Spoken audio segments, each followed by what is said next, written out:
Assalamu alaikum everyone. I hope you all are doing great. Well, আজকে খুব important একটা topic should have নিয়ে আমরা আলোচনা করব। কখন আমরা শুড হ্যাভ ইউজ করি? শুড হ্যাভ আমরা মূলত দুইভাবে ইউজ করি। একটা হচ্ছে থাকা উচিত অর্থে আর একটা হচ্ছে উচিত ছিল। কখন থাকা উচিত এবং কখন উচিত ছিল অর্থে ব্যবহার করা হয় আজকে এই ভিডিওতে আমরা কভার করব। দেরি না করে ভিডিওটা স্টার্ট করি। ওয়েল, ফার্স্টে আমরা দেখে নিব থাকা উচিত। থাকা উচিত আমরা কখন ইউজ করি?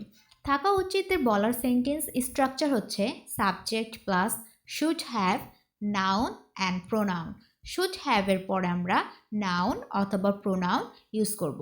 যেমন, আমার একটা গাড়ি থাকা উচিত, আই শুড হ্যাভ আ কার। তোমার শালীনতা থাকা উচিত, ইউ শুড হ্যাভ মডেস্টি।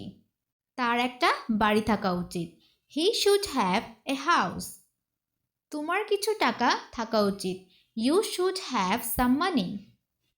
তোমার একটা বিশ্বস্ত বন্ধু থাকা উচিত, you should have a trustworthy friend.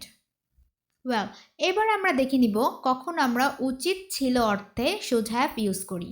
উচিত ছিল বলার সেন্টেন্স স্ট্রাকচার হচ্ছে সাবজেক্ট শুড হ্যাভ প্লাস ভার্বের পাস্ট পার্টিসিপল ফর্ম ভার্ব 3।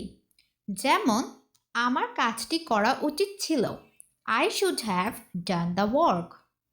তোমার সেখানে যাওয়া উচিত ছিল, you should have gone there. তোমার তাকে সাহায্য করা উচিত ছিল, ইউ শুড হ্যাভ হেল্পড হিম।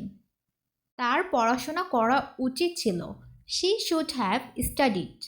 আমার ভালো করে খাবার খাওয়া উচিত ছিল, I should have eaten well. আমার ভিডিও বানানো উচিত ছিল, I should have made the video.